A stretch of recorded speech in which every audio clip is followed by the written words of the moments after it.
I mean, it's a cold Wednesday in L.A., so to see you all here in the traffic in the city is really, we both thank you for being here. And hopefully this evening will be informative for all of us. This morning, actually, I pulled a tarot card. It was the Priestess. Now, I'm not sure how many of you know tarot, but the Priestess card stands between two pillars.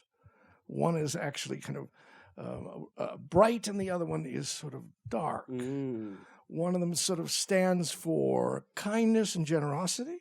The other one stands for strength and power. That's so symbolic. Yeah, I thought I picked the right card. But also, something about the High Priestess is she's known for secrets. So I'm hoping tonight some of your secrets are going to be revealed, because you truly are, and this is a strange word. You know, I was about to use the word a master at our craft. And I could call you a mistress at our craft too, but I'm not sure either works. The point is, you are a remarkably great director, and we're honored to have you here. Thank you. I have a lot of my team here today. and you will get to acknowledge them. Yes. Yeah. Also, you know, look, sometimes being so productive as you are, your understanding of how you do what you do may not actually be part of how you do what you do. You may say, well, I just do this. But I'm hoping tonight we can sort of look a little bit more into how you do it. And the first thing I wanted to ask you was, who have been your mentors? Who have you learned from? And what did you learn? Wow. Okay. I love being a storyteller. I love doing what we do. And I think it's an extraordinary thing that we get to do this. And, you know, it doesn't matter how many times you do it, every time it feels like a brand new thing.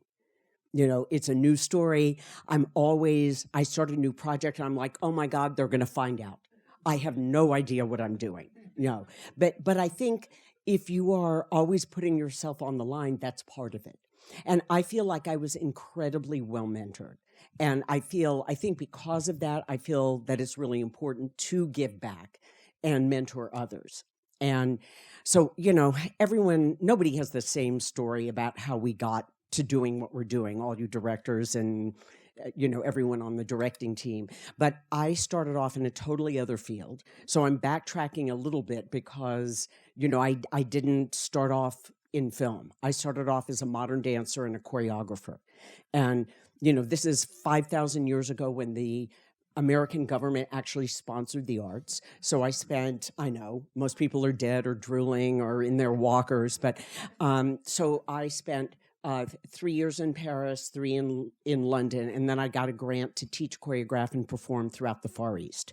And when I was in Japan, this is how life works. You know, I wanted a cup of coffee. There was a coffee shop on the right and one on the left. I very arbitrarily chose the one on the right, and it was packed.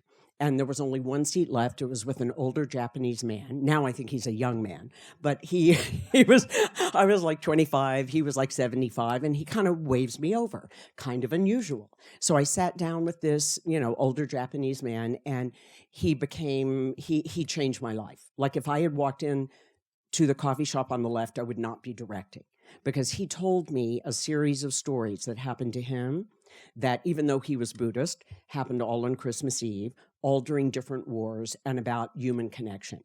And when he told me these stories, like 3 years into knowing him, not that day in the coffee shop, I knew I had to pass those stories on. You know, so that is the only reason I ever directed, is that I needed to tell those stories. And of course, the film was 3/4 in Japanese. Totally, I was told not to make this film if I ever wanted a job in Hollywood. The film was 3/4 in Japanese with flashbacks, narration. It was a period piece set in World War II, and it had one Caucasian actor in it. But I didn't really care. I wanted to tell that story. So, you know, that was a crazy time in Japan. If you were a Westerner living there, everyone got your phone number and would call you. Like, oh, hi, I'm Joe. I'm a friend of Vicky's. Hi. So all these people called. I met my first film director, who happened to be George Miller from Mad Max, George Miller. And he and his producer stayed on my floor in my 6-mat tatami room because they had just, George was a doctor. So eventually I told him these stories because I knew that it wasn't a dance piece. I knew I had to tell the stories. And he said, it's a film. So he was the first filmmaker I met. And that's how it started. But I've had a couple of other big mentors. Here's the difference, though. These are people who are encouraging you. Yes. And obviously, I think the issue that you're just bringing up about how things can happen in anybody's life and on set that are unexpected, Yes. that make all the difference in terms of what you do. Yes. But I'm interested in... I think that's actually super important, that you're open to the moment. And I have to tell a story from one of your... So you are a storyteller. Go on. Well, because... So I make this little short, and it gets nominated for an Academy Award for short film. Who could ever imagine? I mean, so it did. So all of a sudden, I've never met anyone really in the film business, except the few people that I knew from my short film at the American Film Institute Directing Workshop for Women. And all of a sudden, this happens and people in the film business are seeing it. But I was still like a dancer. I'm like teaching at California Institute of the Arts and doing concerts all over. And I made a ton of really crazy mistakes of not knowing who people were. Like... I got my whole sound job done through a film that Joel Silver was making, but I didn't know Joel Silver. So we were going into the editing rooms and doing all the sound work. And I go to like one of my first Hollywood parties, and he had seen the film, and he goes, "How did you get that done?" And I said, "Well, we go in these editing rooms of this movie." Well, it was Joel Silver. It was just, this was constant. But, yeah. All right, so I'm going to pull you back to the idea of what you learned from other directors. That's where I want to hear. Okay. If anything. A lot. George Miller made me storyboard. He handed me the script, Treasure of the Sierra Madre. And he said, storyboard this. And I was like, what? He goes, tell me how you would shoot this. So I go to the story and I try to figure out, what is the subtext? What is the text? What is this about? What does each character want? All right, stop for there. Stop because of all three things you just mentioned. Yes. Which are deep things like asking what the subtext is. Even to ask what the subtext is means you understand something. Now, my question right off the bat is, do you understand subtext because that's a question you would ask a dancer as well? Yes. Yeah, because it's telling stories. And I had directed theater as well, but it was always about, what is this really about? We could be talking about the glasses, but the most important thing is going on in between us. So what are we really talking about? Because that's how you're going to design how you're shooting it. And if you don't know that, I don't know how you even begin figuring out, what you're going to do. Okay, so that's George like is saying one. to you, storyboard this, Yes. and you are asking yourself things like, what's the subtext of this scene? Yes. And what happened with those storyboards, by the way? Well, they were horrible. Right. They were horrible, but I did it, and it made me Did you show it to George, inevitably? I did. And did he then comment? That you remember? He did comment, but it was not about right or wrong. It was about what he was trying to teach me was, how do you see this? And then you can look at how John Huston did it, who's a master, but you're still going to ultimately go back to, how do you see this? Every director is going to see it differently, which is so amazing about what we do. So he made me think visually in that way for the first time. Got it. You mentioned to me just that there were two other Mentors. Directors who you learned from. Yes. And I think one of them was Steven Spiel, and the other one was David Limner. Would you speak about what they taught you, if anything? Yeah. So Steven saw my short film on an airplane, which I thought was the most exotic thing I'd ever heard of. And he calls me, and I think it's a prank call from one of my crew members. Right. And I hang up on him. Yeah. Fortunately, he called me back, and he had, but I think I hung up on him several times. Yeah, and he said, "Will you come in?" You know, he loved the film, and he said, "Will you come in and meet?" And I'm like, "Yeah." So he was doing a show called Amazing Stories, and he had all these famous directors doing the show, but he was going to give 3 new directors a chance, and one of them was Todd Holland, and Phil Joanneau, and myself. So to me, that was my film school. You know, I shadowed on, you know, several of his And what did you learn from him during this time, if you can remember conscious specifically? choices Meaning? that you plan at that point, and I know he works differently now, but he planned everything. Everything was thought through, was a conscious choice. And if you don't want the editor to have something, you don't shoot it. You know, so he was very much about making directorial choices and point of view. And were these directorial choices and point of view, would you say he was in, because we're going to talk about this in a minute. Yeah. Because we're going to divide this, as some of you know, we're going to show clips and talk about specific aspects of our responsibilities as directors. But was he doing that in what we would then say is pre-production, so that Yes. Okay. Yes. He also did something incredibly amazing. And so I had a total stress dream right before I was supposed to start. I should also add, my first day of shooting, I had 12 cameras and 3 IMOs. It was 300 guys storming a beach in World War II. So this is coming off of my short film. 16 millimeter. Yeah, my 16 millimeter film. So I, of course, had a total stress dream. I dreamed that I, you know, like an actor coming in naked, you know, I walked onto the set. The crew was already shooting, and it was a set I'd never seen. It was filled with pea green sofas, you know, which had nothing to do with this war film. And they were shooting. So I walk on the set, and I'm like, "Hi, I'm the director." And they're like, "Oh, it's good you're here." I'm like, yeah. And then they say, you have to go watch dailies now. So now I'm going to go watch dailies that I didn't shoot. This is in your dream. This is in my dream. And they're the worst thing you've ever seen. It's like quivering lips, and I still don't know what the story's about. So, of course, the first thing I do, waking up in a panic, is I tell this to Steven. You know, the person who is giving me a shot, I tell this total, like, stress dream to. And he leaned into me and he said, "Lesli, I have that dream before I start everything."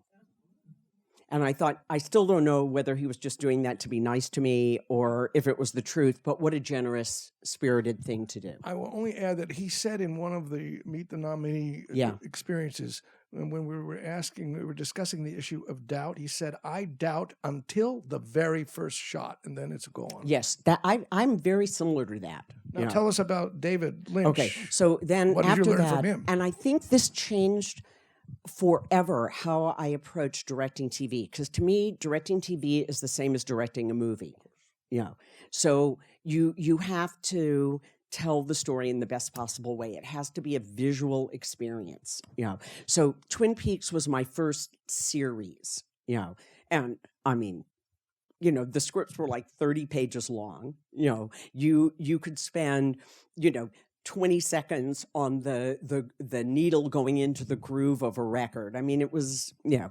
So I ended up doing 4, but on the first one, I'm getting to know David, and he had done a scene, I don't think it was in the pilot, I think it was in the first episode, where Michael Onkeen and Kyle MacLachlan go in a bank vault, where you look at your safety deposit box, and there's a moose head on the table. You know, no one ever refers to the moose head; it's just there, and they play the whole scene. And so I asked David, "Where did you get the idea?" And the scene's amazing, you know. And where'd you get the idea to put the moose head on the table? And he looked at me, you know, and he said, "It was there." I'm like, "What do you mean it was there?" He said the set dresser was going to hang it on the wall, you know. And he walked in, saw it sitting on the table, and said, "Leave the moose head." And something cracked open, you know, that as much as you planned everything, be sure you're open to the moose head on the table. Don't miss the opportunity that's right in front of you. And that was a game changer for me, because I felt comfortable planning everything, and I still do, being a choreographer, I need to know I've thought it all through. But you have to be open to the moment. You have to be open to your actors. You have to be open to, some visual thing that you wouldn't have thought of. One more question about these two mentors. When you then were showing them your cut, director's cut of your episode, do you remember either of these directors speaking to you about the work you had done? You may not. I'm just... well, I do remember because you'd watch dailies with Stephen, and then you watched the director's cut with him. And I don't remember watching the director's cut with David.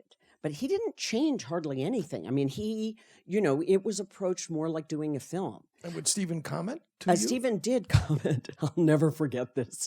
I ended up doing 3 of them. So, he was happy with it. But I was shooting a scene on a beach, and we were on the sand, and I couldn't lay dolly track to push in.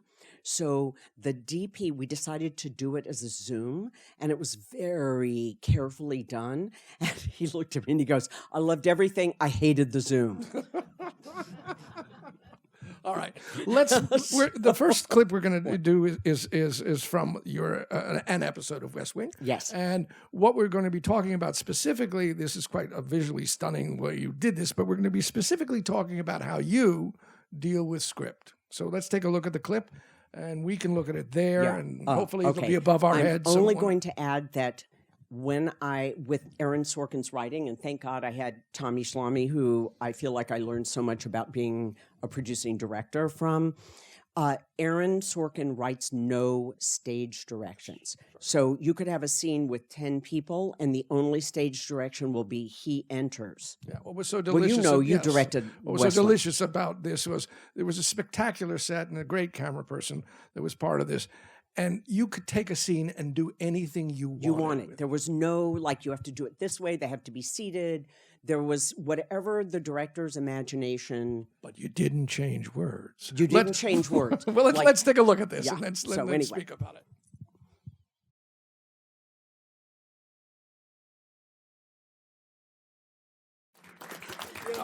If we actually only looked at one clip, we could actually deal with casting, which we're about to do as well. We could deal with performance, which we're going to do. We certainly can deal with camera, which we're going to do, even pre-production and even production design. But we're not going to only look at one clip.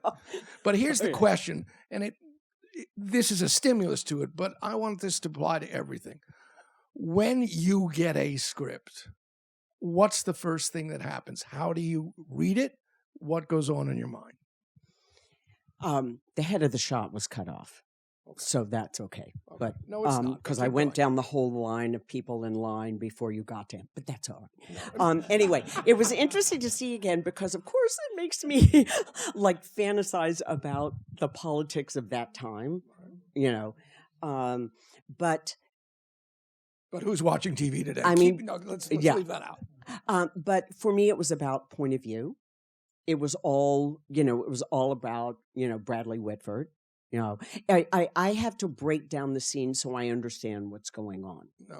And then I can start figuring out how to put it on its feet. But for me, I'm very, I'm not someone who works on paper. I need to go stand in the space. And once I saw this location, the scene came together for me. But here's the question, because that's the nature of how this one got shot. I want to go to script. We may return to this scene, but I want to go to script. All right. So the issue is, here's a script, whether it's from Homeland or from Gilmore Girls, whatever it is, here's a script. You read it. What happens to you? Do you read it fast? I read the first pass fast, and then I will, because I think you only have those instincts that first time. In that same way, before you dig in deep.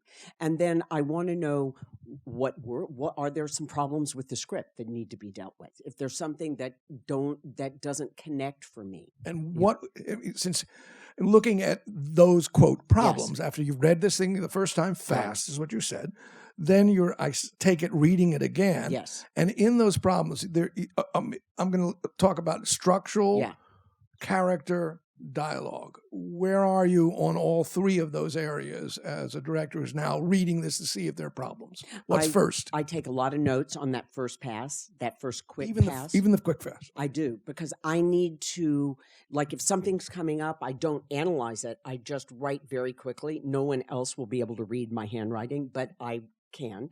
So I go through it. So those first instincts, I just let them go. And what will kind of those notes be like? I mean, will they be emotional things? Will they be pragmatic things? It can be a combination of any of that. It certainly could be emotional. It could be character. It could be, I see how I want to do. I mean, it could be anything. I try not to analyze it too much, but just be in the rhythm of what that is. What is the bigger picture story? You know, what is this about? You know, and then what is it really about? You know, so for me, it's like a process of going deeper and deeper and deeper. Now, that second read. Yes. Are you reading slower now? Slower. And are you beginning to, and what's going on in your mind? For me, I start to read it slower and I start to see things, you know, and of like what the location might be, what each character wants. And I'll write notes about, you know, the acting part, the character part. And will you, I'm going to stop there, because will you deal with that as a lot of people teach and study the acting, and one of the things that comes up is intentional directing and intentional acting, meaning what does this character want? Will that be? And how will you phrase it in terms of the quote, the famous active verbs? What will you do? I mean, I don't know if I frame it. I'm not sure I frame it always in terms of active verbs, but when I'm talking to actors, I will frame it that way. Got it. You know, but when I'm reading the script, I don't necessarily write it that way. If you're reading a scene and here's this dialogue and you're feeling now looking at Aaron Sorkin, it's like that. Yes. But here the dialogue is not working for you, whatever. How do you deal with that? The writer, or like how would I frame that? Usually I would go to the writer, and because for me, if it's not working, I just want to be sure it gets fixed. So oftentimes I will go and say, listen, it's probably me, but there's something in this scene that I just don't get. Can you take a look at this and clarify it for me? And hopefully that writer will look at it and go, oh, okay, listen, let me get back to you about this. And I'll say, this is what I'm not understanding about it. I don't know what the intention is here, because all I care is that it gets dealt with and we're not dealing with it on the set that day. When you're dealing with a writer who resists, which may happen every now and then, how do you handle it? Then you have to find, I mean, that's even harder, but we've all been there, is that you have to find with the actors what makes it believable. If the writing won't change, then I have to go to the other level of subtext of what's really going on. So if the words are just floating there somehow. Oftentimes, when you ask 10 directors if they've ever had anything to do with writing on a script, everyone's hands go up, and then you ask them, have you been credited? And everyone's hands goes down. Right. The question here is that part of your process? I mean, will you rewrite things on your I would rather have the writer rewrite it. But if you you do whatever you have to do, and as we all know in TV, each situation is different.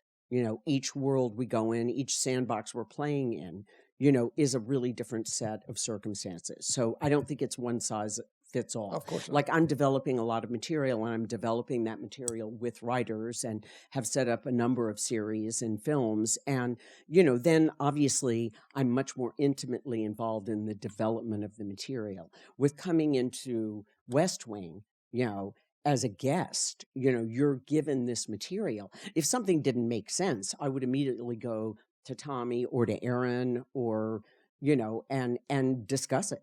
The evolution of television over the last 30 years or less has been the emergence of the power of the writer and in this case, the showrunner, creator, writer. And that shifted the relationship that directors and, quote, the writers have. Have you, and how has this changed for you, if at all?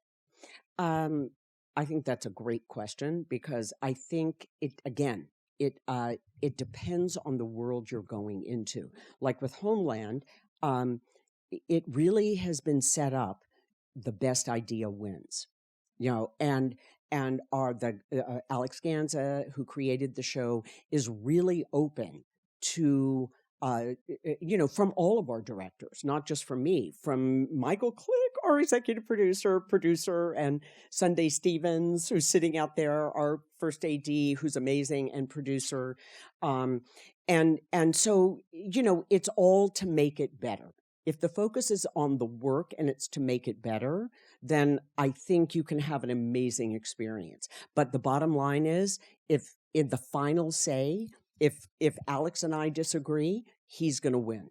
Like we have had huge arguments about things. And how? But in the bottom, he makes the final decision, not me. How have you dealt with that? How have you dealt with that emotionally? How have you dealt with that professionally? If he has made a decision that I don't agree with, at the end of the day, my job is to do the best job I can do. So once that decision, I will fight like a banshee till the end. But if that decision is made, then I think you have to do the best you can do and find out what's real about it. Let's Let's move to our next subject matter, which is casting. And here's a piece from Gilmore Girls, and let's take a look. Okay.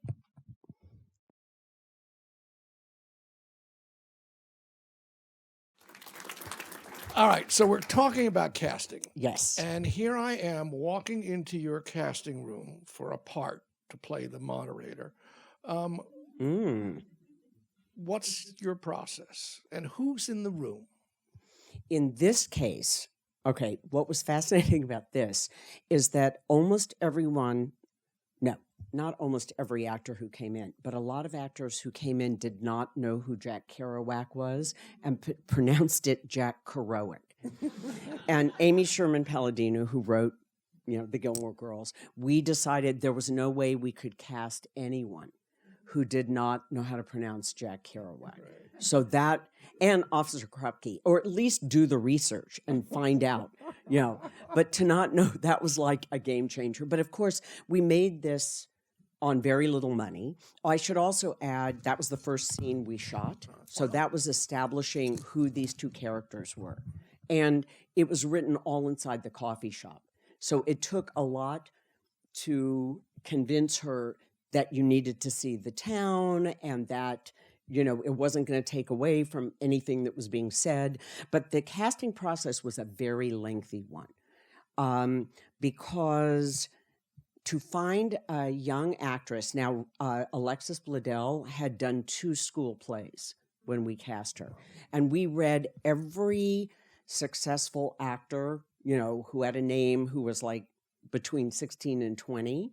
And we needed to find a girl who you believed was pretty but not aware of it, who was super smart. So you had to believe she was smart and just not acting smart. And I can't even tell you. I have like stacks of how many people we read. All right, well, let's go through the process. Yeah. And obviously, each one's different. Each one's obviously, over these years, even over the last 5 years, casting has changed enormously because of videos and because of videotapes or digital tapes that get, so online stuff, all of that has changed. But going back to the classic situation of an actor walking into a room, first of all, who's in the room, and who do you want in the room? Well, I think you want the least amount of people there as possible, because you want it to be as comfortable for the actor to be able to do the scene. So in that case, it was Amy, myself, and the casting directors, as I remember. There were not, maybe Gavin Pallone was in sometime. And I take it you've been in the situation sometimes when there have been that row of producers. Oh my God. I've been in there where there are like 10 people in there. And I think actors come in and they immediately, there's just not the same level of freedom when you're in there. But the first time I would want to see what their choices are, because then I'm going to start from there. And let's say you have the more ideal situation of there are 3 or less there in the room. What's the first thing, if you remember, you say to an actor who walks in the room? Well, I always introduce myself, and I want them to feel as comfortable as they can feel. And how do you do that? I talk to people, and So if I came into the room, what would you say? Hi, Hi. Jeremy. I'm Leslie. Nice Hi, to meet you. Nice to meet you. Hi. Hi. And I'd ask them if they have any questions about the scene. If there's anything they want to talk about. If there's something I want to add about the scene that I just want to give you this information, I will pass that on. Like if it's going to color anything for them. Will you do, because of what you just said, which I got, it seems that you're jumping right into the work. Do you do the small talk? I'll do some small talk. Depends on what the person is coming in with. Okay. As well. And the small talk, I'm really interested. Where will it go? What would it? So I try not to have like a set thing, but I want to, especially if I see that the actor is nervous, I will do whatever I can to try to make them feel comfortable because I want to see what they can do. And sometimes, there are a lot of actors who are amazing who don't do readings well. So I want to give them every possibility. Most of the time, I will always, unless I absolutely, it's so wrong, I will want to at least give some kind of notes to see how they take a note, how it's going to be incorporated, and can they take a note? Got it. And what kind of notes will you be giving? All right, suppose my line is, what kind of notes will you be giving? What might you say to me if my line is, what kind of notes will you be giving? I think that's a tricky one because it depends what the context is in the scene. If someone has just come in from their best friend's funeral, they're carrying something with them. I mean, the context of what they've come in from before, I think, makes a huge difference, and what they want in the scene. So it would be totally based on what the material is versus like a. Because you brought up another really powerful piece of information that oftentimes actors need to remind themselves of. The phrase used is prior circumstance. Yes, and you just gave one. I might have come in and forgotten that. Yes, if I came in and gave my reading and you wanted to alter it. Would you? Then I would just say, I just want to remind you, that you've just come in from your best friend's funeral. So just bring that into what you did. You did a great job. Just try it again. Should I try it again? Yeah. I don't even remember the line. You don't? No. Well, you're never going to work in this town again. No. I actually had someone say that to me, and I burst out laughing. Totally was ineffective. I think. So here's how much time would you and will you spend with someone who comes in? I would certainly give every actor a couple of tries. If it doesn't go anywhere, and I know it's not going to happen, then I wouldn't do more. If I see something that I'm not getting there, I will keep trying to dig it out. And once if I see potential. So is it 10 minutes? But 15 with minutes? it could be. Okay. With these young girls, you're basically, we saw so many people, and same for the Lauren Graham's role. To someone, because Amy's dialogue, as we all know, who, with the marvelous Miss Maisel, and with this, it's you have to be able to rise above the dialogue. It's fast and with a lot of references. So we saw a lot of women. Let's talk about callbacks. Yes. What's that process for you? Well, the thing that is the worst about pilots is when you have to go and do it in front of the studio and the network. And everyone is so nervous about that. And that, for me, is about making sure the actors feel comfortable so they can do their best job. And if not, like if you've seen them do something, I will stop the whole thing and go, okay, we're going to do this again. This is before the big group. Before the big group of 30 people. As you know, people who've done pilots, it's so unnatural. Oftentimes when actors come back, it's horrible on callbacks. The initial experience is I'm acting, and I get got my chance to audition. I'm acting. Now I come on a callback. I want the job, and that can be even harder. What was the amazing documentary about the redoing of the chorus line on Broadway. Did anyone see that? Do you know what I'm talking about? Oh my God, it's the worst note any director could give an actor. So, they're auditioning people all around the country for the remounting of a chorus line on Broadway. And an actress came in for Cassie, one of the main roles, the kind of, been through it all dancer. And the first time you see this woman, she does an incredible reading. And she comes back for the callback, like literally 6 months later, and it's not as good. It's actually not very good. And the director comes up and said, "Can't you do it the way you did it last time?" And you see the actress's face just go, fuck.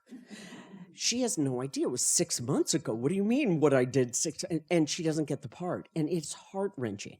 So I think our job as directors is to help that actor do the best possible job. And what one person needs, as we know, might not be, what another actor Now, needs. some directors like to have an actor in the room to read with the other actors. Much, much preferable. And some directors actually like to act with the actors. Where are you? Oh, I definitely don't want to act with them. No, I would screw them up completely. I want to watch what's happening. So for me, if I'm speaking about it, I'm not going to be in the same place. The shift that we've seen now, of course, with all of the digital casting that happens, how have you been dealing with this? Well, we've been overseas, so we haven't had much option about that. So, we just spent the last 9 months in Morocco. Sorry. Don't anyone offer me any tagine or I'll burst into tears and go running out of the room. But so it was fascinating and challenging. But you have to rely on video casting, which I hate. Because you could give someone, you see a really good actor that you've worked with before, and you could give like one little note to change your performance, and you can't do it. I mean, sometimes you'll bring people back and give them a note and say, please have them come back and read again, or I'll talk to them before. But it's hard. It's hard, especially because we're getting scripts, as we can all attest to, and you don't have a lot of time. So, and then you have to get the visa for the person, and they have to fly to Morocco, which it's not the best system. I think it's not a good system at all. If you could change it, how would you change it now? I don't know what it would be, because when you're shooting overseas, but anytime for me you can be in the room with the actors, you're going to get a better performance. You're going to be able to judge better what that actor can do as well. Because sometimes, so you cast someone, you think they're going to be great, and that is all they can do. Exactly what they gave you on that tape. And you want more than that. You want it to get better. So also, you might not know the size of the person walking in. Sunday's starting to laugh. So we're doing the scene in Berlin. And the head of the BND, the German like equivalent of the CIA, we cast a great German stage actor. Oh, and I should talk about casting in Germany, because that is unbelievably fascinating. So the guy comes in and he's like 4 feet tall. He's the tiniest. He's an amazing actor. He was incredible, but he was really small. And he's acting with people like Nina Haas, an amazing German actress who's tall. So it was like, that's one where you're just like, oh, okay, didn't expect that, But the process of casting the German leads was hilarious, because I spend a long time with actors. Like, I need like 15 minutes per actor, and casting directors are like, oh no. But this, in Germany, and we have the best casting director, you have to go, and at first you sit and you have coffee and some fruits and maybe a little strudel with the actors. So you're going to have at least 30 minutes of eating and drinking. And then you're going to go in and maybe read the scene a few times, and then you might have another cup of coffee, and then you're going to go back and you're actually going to get into the work of the scene. And that was with everybody. You're talking 45 minutes per actor. Yeah. I mean, the first casting session, I'm like, wait a second, I'm only meeting 3 people and it's a 5-hour session. Like, what the hell? So that was just completely different. Casting children. What's that for you? How do you do it? Oh, I mean, that's interesting too. And actually, when I did a film with a lot of young actors, I called Spielberg up because he's done such amazing work with young people. And he said, cast what you see in the room. Don't, like, they're kids, you have to see it in the room, because you might not be able to get more than what you see. He also said, don't let them eat a lot of sweets because they'll go insane. And that don't work them past the time. They're like, if they get exhausted and they're tired, they're going to phone it in because they just want to go home or they just want to play. One of the problems that sometimes directors will encounter with a kid who comes in to read is, in fact, they read. And Yes. you get, and that issue that you just said, is this all you're going to get? So how do you get around that? I had a situation. It's also tricky because mom has probably rehearsed with them where this little girl, she would come in, I can't remember the line, but she came in and every time she did it, she'd put her hand on her head. And it was the most unnatural thing. So what do? I keep handing her things to hold, so she couldn't put her hand. So at first I give her a glass and she's like shoveling the glass and then doing this because mom told her, when you do that line, put your hand on your head. So I ended up giving her like a big basket to hold and she couldn't do it. It was hilarious. Then I take it you did not cast her. I did not cast her. What about one-liners, which is... that can be really hard. And what do you do? That can be really hard because obviously you have one bad one-liner, it takes you completely out of the scene. I think the thing that tends to happen more than anything is because it's only one line, the actor wants to make it really important. And if you're a doctor, and you're hysterical about the patient, that's never going to work. It's like you've been doing this, this is your 5th operation today. It's not the first one. The guy is not going to die. You do this every day, But yeah, that can be really tricky. And we were casting people in other languages. We had something this past year. So we're casting Afghan actors. Some of them are being flown in. Michael Click's about to have a heart attack, I can tell. So we cast a girl. It was for Cease episode. So it was on Sunday's episode. And we're flying her from Kabul. And she gets there and it's the wrong girl. But she turned out to be great. It was her sister. But it was the wrong girl showed up. I was like, oh my God. In casting non-actors, have you gone through that process? Yes, and I have. And how do you decide if that person can do it? There you go. I don't know if there's an easy answer to that. I think you have to sit with them multiple times. In Now and Then, we cast an actor, and she turned out to be great, but who had done almost nothing, maybe a school play. And she was really natural and kind of just was that character. And how did you deal with that? I mean, the issue is we'll meet someone who we feel is that character, but that's you and 2 other people potentially. Now, all of a sudden, there's 100 people around them. How do you know that you can trust yourself? I don't know if there's a way to actually know that. Because I've seen it work out incredibly, that you were absolutely right in that choice and they're amazing. And then I've seen kids or grown-ups too freeze up. In Mad Men, the John Hamm's and January Jones' son was recast 3 times, like different kids. So every season there was a different kid. It just didn't work. If you have to replace an actor, how do you handle it? Ooh, it's so have you hard. had that? Yes. Yes. And if you think about the reason this happened, you were in a casting session with them. What happened? Well, in this case, it was an actor who couldn't remember the dialogue. And it was so difficult because the other actors in the scene are impeccable. And it's just so painful to watch. So if it was one scene, you probably can make it through because you can cut it together. But if this is supposed to be a role that continues, I don't think you have any choice. And with this particular situation that I will not say the actor's name, but we gave him 2 days. So hopefully the first day was just an aberration, because I've certainly seen that happen. Everyone has a bad day. And then when it happened the second day, it was like, there's no way we can do this. And how did you approach this person? You call them, and say, I'm so sorry, but this is not going to work. I mean, it's compassionately, they're going to feel terrible, but there's no easy way around that. One more about casting, then we'll move on, which has to do with non-speaking roles.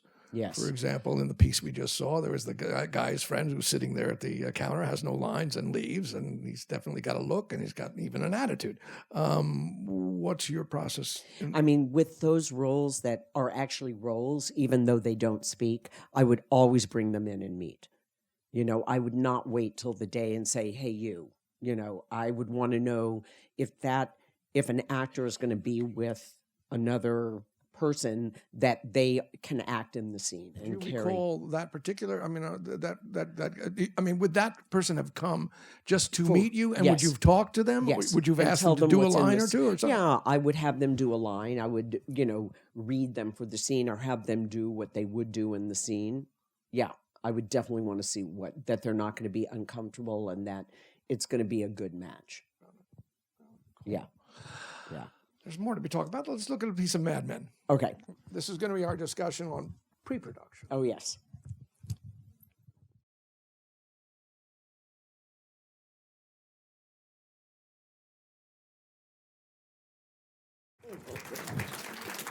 I want to talk about pre-production, but what's wonderful about this scene, and also your handling of it, is obviously you get laughter and horror. Yeah. You put the two together in the same scene, and it works, which is, again, like that priestess with the two pillars. I got it. Talk about pre-production. What is pre-production for you? In this case, I read the script and totally panicked, because this was so unlike. I had directed a lot of Mad Men by this time, but this was so unlike any other Mad Men. With this tractor coming in, like, was this going to work at all? I was terrified, So it was either going to work or it was going to be like a disaster. But, Matt Weiner, who is an incredible writer, he is the opposite of Aaron Sorkin. He writes every detail, in a way that can be like overwhelming. I found a way to work with him because, he would say he picks up the pack of cigarettes, he takes one out, he lights it, he looks off. So, usually all that stuff, I don't even read that stuff. And with Matt, that is absolutely critical. But what I realized, and the first one I directed, I was like, oh my God, how can you direct like that? Like, it's, And I went to him and I realized, oh, okay, so he's saying the character is going to take an emotional beat here. So instead of lighting up the cigarette, can he walk to the window? So I would go and ask him, he's like, yeah, you can do that. So I actually found a way to work with him that it made me really have to be clear on what it was that I thought was going on in the scene. I want to slow down for a second because of the phrase you just used, an emotional beat. Yes. Explore it or just explain it to us. So in this case, why is he taking the beat? Why is the character taking a beat there? Like, I used to be a smoker. It gives you a moment to think or put things together. So, it was clear to me in the context of the scene that what was going on, and that was correct. So in this case, Matt did not. This to me, I approached as an action scene, as a mini action scene. All of this was shot on the same day, so we had not a lot of time to shoot this. So I think I shot another scene that day too. And so it was a huge day, and they wanted to cut out the tractor going into the wall and the wall breaking. So there was one try at that, like one try with everything. But I storyboarded this. So Matt was nervous about it. He couldn't quite it's not what he knew how to write. So it was the sequence that had the least amount of stage direction. His foot, the tractor runs over his foot. So how that was going to happen, we did spend a lot of time on the prosthetic of the foot and the toes and the blood coming out of it, the blood rig and the shoe. Now, those 3 or 4 shots that you're talking about now, those are in your storyboard because you've got the Everything shot, was you've got in the the blood storyboard. spilling Yes. up on the other guys. So what's the time element in pre-production for you for preparing this scene, if you can remember? Are we talking, did you have a week before it? Oh, And then, well, I mean, you only have 7 days prep. So I got the script and I knew I had to deal with this as quickly as possible. But by that time, I knew who all these characters were. But what was important about this is that there was a new character, Guy, who's, it's called Guy Walks Into an Advertising Agency, and that's the person's name. And he is the person that, they think is going to be taking over. So John Hamm thinks he's getting this big promotion, and this guy whose foot gets cut off, is the guy that's coming there. So for me, I knew I had to tackle that quickly. and in terms of working on pre-production here, you said you storyboarded it. Now, are these your drawings that you give to a storyboard artist? And if it's not, then what did you tell the storyboard artist? Because I get made fun of anytime I draw anything, like ruthlessly. Yeah. So, everything people look like donuts, no. So, but I've done a lot of action, I think, coming out of modern dance. It's like people moving through space. So I will sit with a storyboard artist. At that time, now I work with someone who's amazing. And, because we've had to do it over the phone, there's a whole process of working with him, and I know him very well now. But at that point, I don't even remember who did the storyboards on this. It was probably someone that was hired through Mad Men. And so I sat with the guy and would say, no, I want to be tighter here. I want this frame here. I'd go through the whole thing. And it was put up on the wall because we had so little time. in setting up this gag, Yes. because it's a specific number of shots Yes, that it set is. up the gag. What is your process to get that gag and know which shots you wanted? I realize you're working with the storyboard. What are you saying to that person? The way I work, because again, I think coming out of dance, I go to the set. Like on the weekends, whenever, because you usually can't do it during the week because you're so busy with meetings and I need the thinking time. So, I've been in sets on stages all over LA, all over the place. I know how to turn the lights on and I go there, and figure it out and walk it out. I play the characters badly, but, I figure out where everything is going to be staged and I go through shot by shot. So I did that before I sat with the storyboard artist because I wouldn't be able to tell him what I wanted without having done that process first. Now, there's a real specific choice that you made here, and I'm wondering when that happens, which is, are we going to run over his foot and see that, or are we going to, in fact, see the reaction to it? And that's real pre-production, pre-thinking, and I want to explore none of that would have been able to have happened on the day without pre-production. I mean, it wouldn't have been possible. And not having made clear choices would not have been possible. We would have never been able to pull it off. Do you remember the decision, okay, I'm not going to show that? Or yes. That? Oh, yeah. Do you remember why? I thought it would be scarier. That he screamed and you didn't know what happened. And then you saw it and it was horrifying. So to me, I never had a frame where I planned to see the foot get run over because I didn't think it would be as powerful as the horror that was there. Yeah. In Homeland, because some of these sequences are really complex. Yes. Talk about the pre-production. We could pick anything. We were just discussing a little bit about the scene where he dies and the complexity of staging that with those giant cranes and hanging from them, et cetera. Sunday and Michael Click, we were all there for doing that. Well, speak about the process of pre-production. That was all storyboarded. Every bit of that was storyboarded because again, we only had one night to hang him, and we're in Morocco and the crane broke. You know, of course, we're doing research about public hangings in Tehran. I have the most incendiary material on my personal email address, which is why I get strip searched every time I go through Heathrow, because I've downloaded how to emigrate to ISIS, you know, jihadi videos, you know, training videos. I'm like, what was I thinking? You know, but yeah, so we looked at a lot of public hangings in Tehran and we copied what that was. But we had only one night to shoot all of that. And so every, like, you know, we had to be very judicious about what we shot. As you break down, because a lot of this is now about, okay, the physical nature of setting up something Yes. in pre-production, but Yes. also pre-production has a lot, that can have a lot to do with, okay, what is this scene really about? Oh, what totally. what are my actors wanting?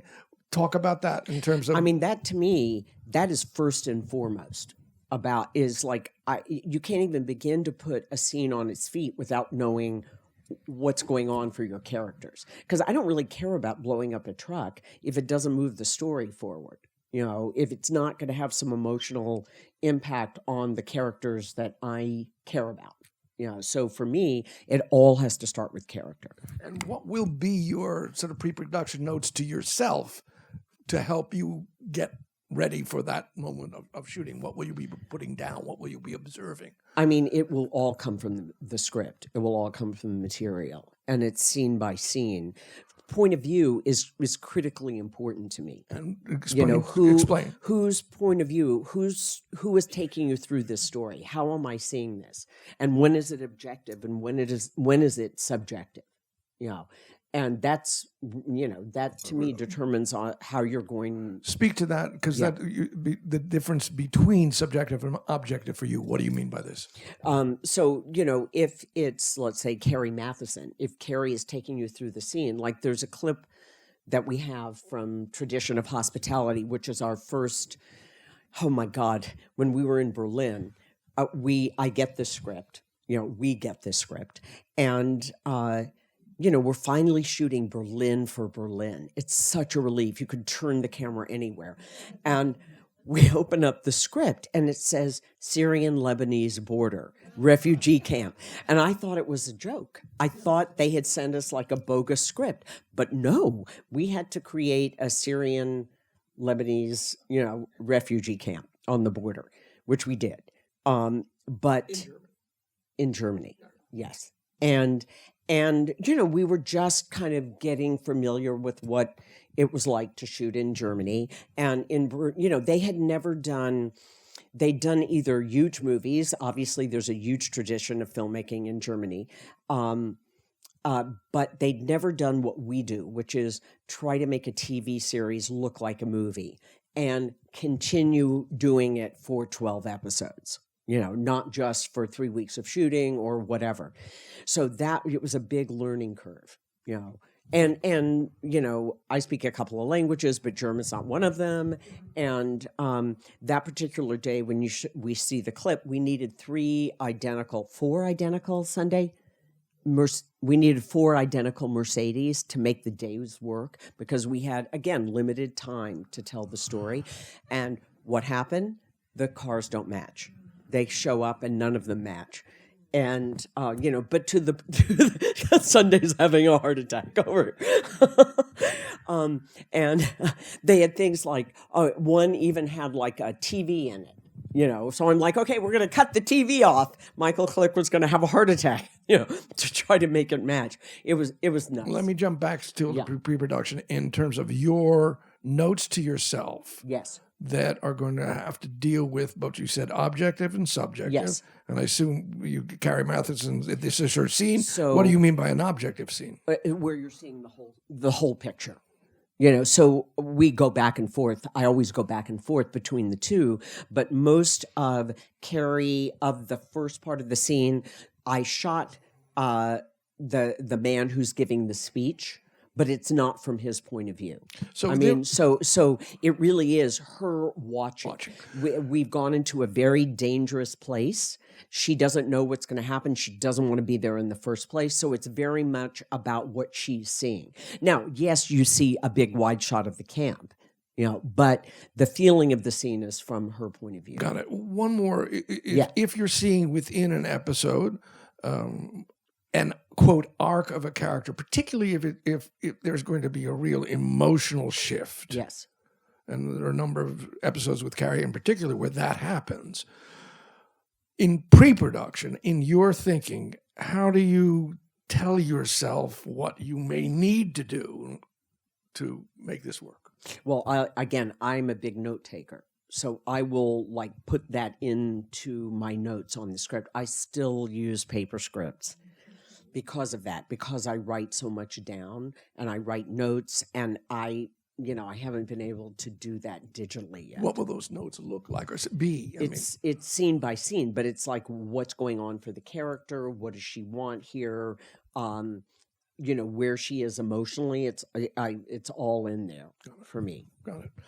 Let's take a look at a clip from Now and Then, and we're going to be talking about in sort of pre-production to production design. Yes. And we're speaking to. So this is kind of production design and also establishing who each of these characters. Take a look. And music. So I used it for and both. acting and the camera. Oh yeah. No, because this. Yeah.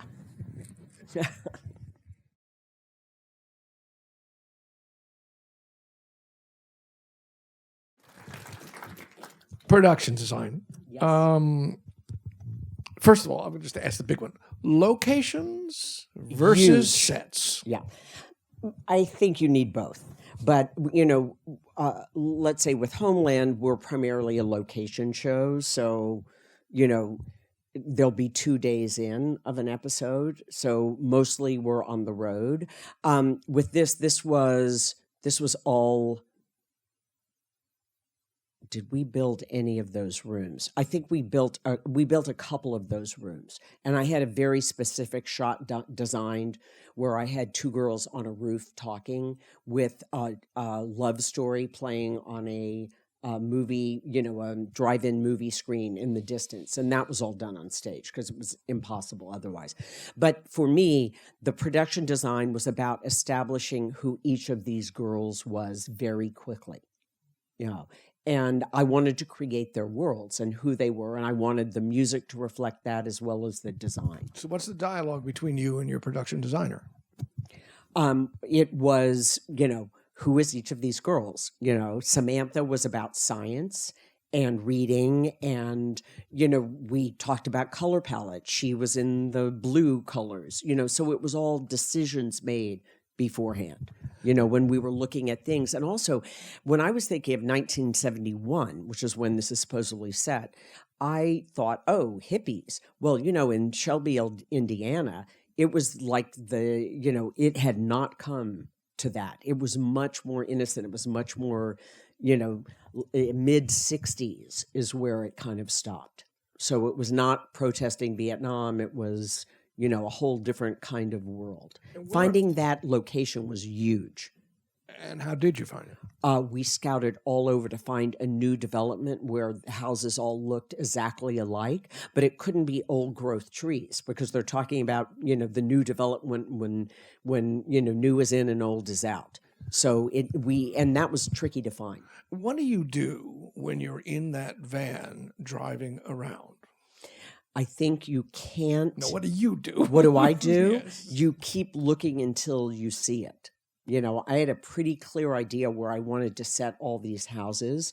And I love the idea of this being a circle, that you could see the whole development.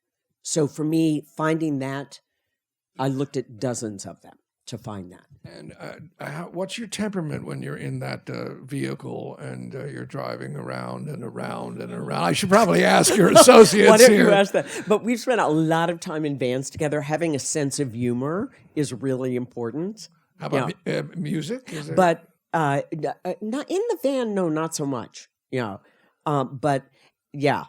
Conversations. But I think you can't, if you when I walk on go in a location that I love, I guess all I can say is action.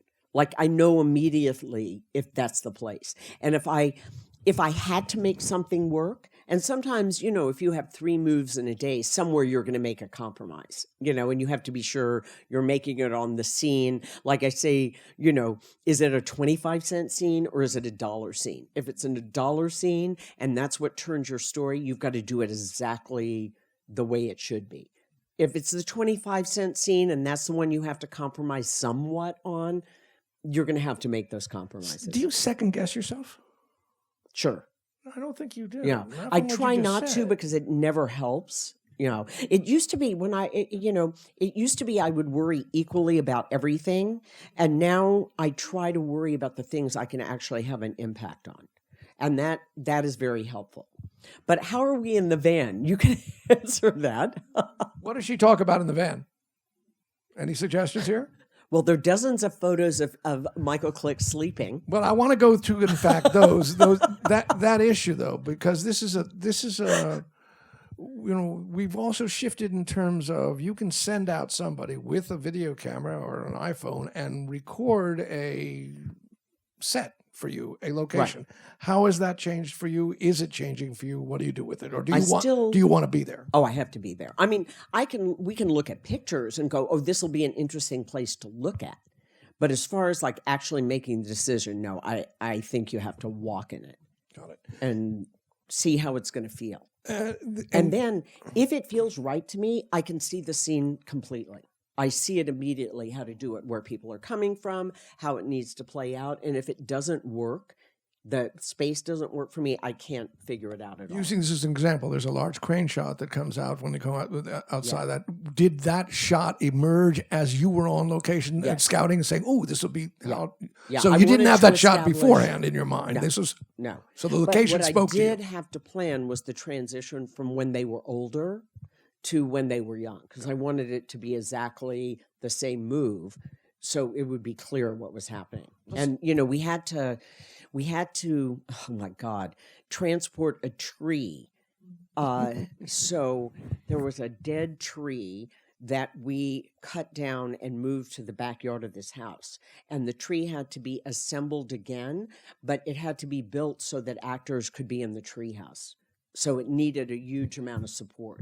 So, talk about detail in terms of production design. Yeah. For example, the first girl, there are so many specific things in that room. Yes. Before we even find her in the bed. Yeah. What's your process about detail? I obviously I want with the designer, we would totally talk about, everything, but I want them to creatively, we knew she loved science, that we wanted to establish that. And all of the details are critically important, but I wouldn't, unless there was something really specific, I wanted the aquarium with the iguana in it, but I would want them to come in with their own creativity, and then I would preview it before we're ever going to shoot it. So if there was something else I want each of the girls to go in their room. And if there was something they felt their character might want, so that they had ownership over that room, who they were.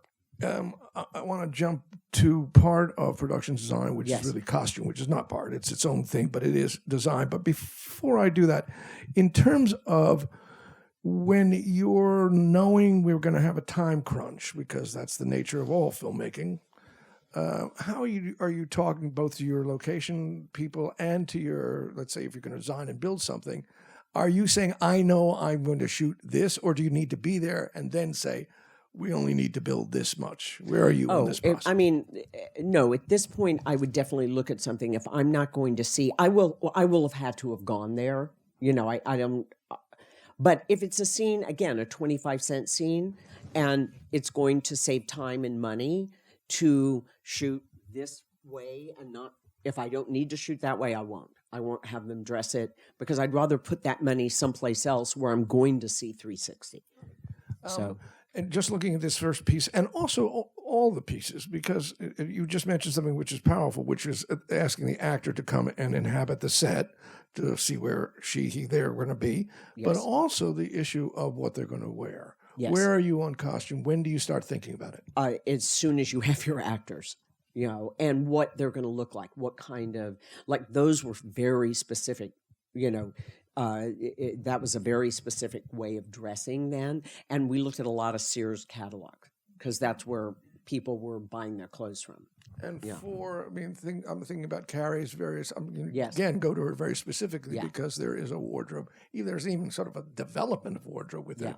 What was the process for you in working with the costume designers in terms of the shifts that she's gone through?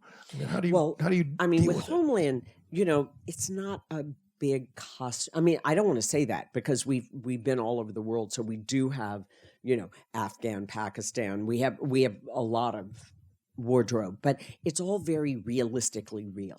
Like the most fancy, we had Carrie this year in an actual dress in one scene.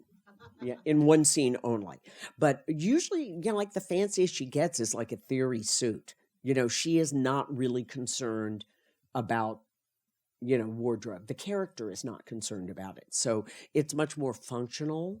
But when she's out, in Afghanistan, she has a headscarf. She looks much more, she's trying to, blend in. When an actor says to you, and you probably had this, I'm uncomfortable in this costume. I would never make them wear a costume that, because then that's all they're going to be thinking about. I would try. Have you had that Hopefully it's happen, by the happened way? before. Got it. Have you something like that occurred for you where you had to deal with it? I'm sure it's a rarity. I've had it, but it's usually happened in pre-production. It didn't happen on the day because hopefully they've tried everything on, and if there was a problem, I would be told about it ahead of time, and then I would go to them and go, "Is this really a problem? Are you okay?" Like I did a pilot that didn't get picked up. About high school integration in 1963, and it was a basketball team. So in 1963, the basketball shorts were really tiny. And all of the kids, they were 15-year-olds, were really uncomfortable. And they were playing in like Converse high tops, they didn't have the level of sneakers. So that took some getting used to. But that was a period thing. Like they couldn't be wearing, shorts down here because people didn't dress like that. But they were all uncomfortable. So I made them, when we were rehearsing, because we rehearsed all the basketball sequences, I made them do it in their wardrobe so they get used to doing it. When you've done a number of pilots where the production design is not already there, you're not walking into Mad Men and it's already there. Yeah. What's been your process of dealing with a production designer in terms of, we're going to build this is going to be the major set that they're going to be turning? I think that's always the decision of like, if you're going to be shooting there a lot, you want to build it, And I think like on Homeland, which, we reset every year. So we're always in a new country and it's how much we're going to use it. But we've also had some ones where we're told we're going to be there all the time and you end up shooting it twice, but in the design of, for example, in lots of those episodes, there's been that room that's got all the screens on it. Yeah. That's both pre-production, preparing those things, but that is also production design, how you're going to want to put these things. What's been that process for you? It's all about story. Oftentimes, in fact, one of the clips I have is a scene that Claire Danes is incredible in, and she acts to an X on the screen. And her performance is chilling. And she's got nothing to look at because we hadn't shot the footage yet, which I think is just miraculous. But she is an amazing actress and person. Let's take a look at a clip from Homeland. Okay. This may be the very clip you're talking about, and we're going to talk about performance. Okay.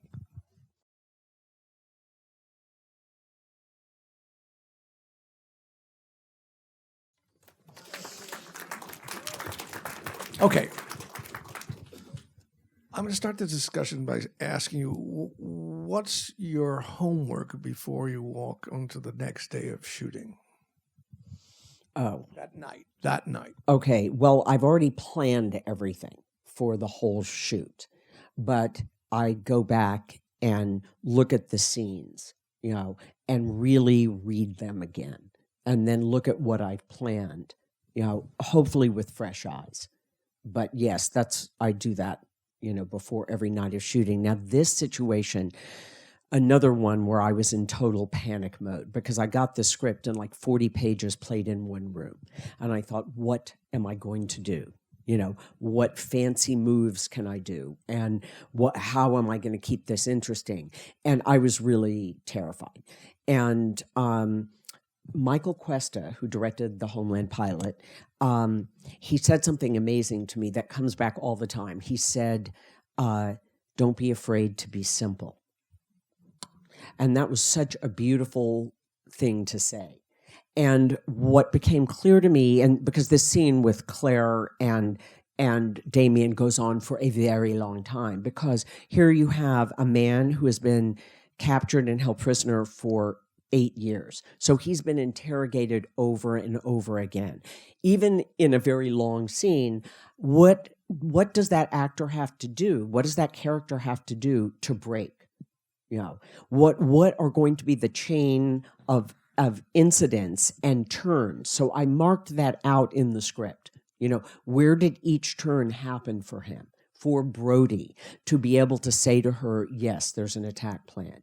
And then on the other hand, you know, Claire had to, again, go through very different turns in that scene, because this is a guy, she knows she's with someone who is incredibly smart, who has been questioned over and over. So what is going to be her different approaches? And what we found out over the years of dealing with spies is that the best spies, 90% of what they say is true and 10% is fabricated.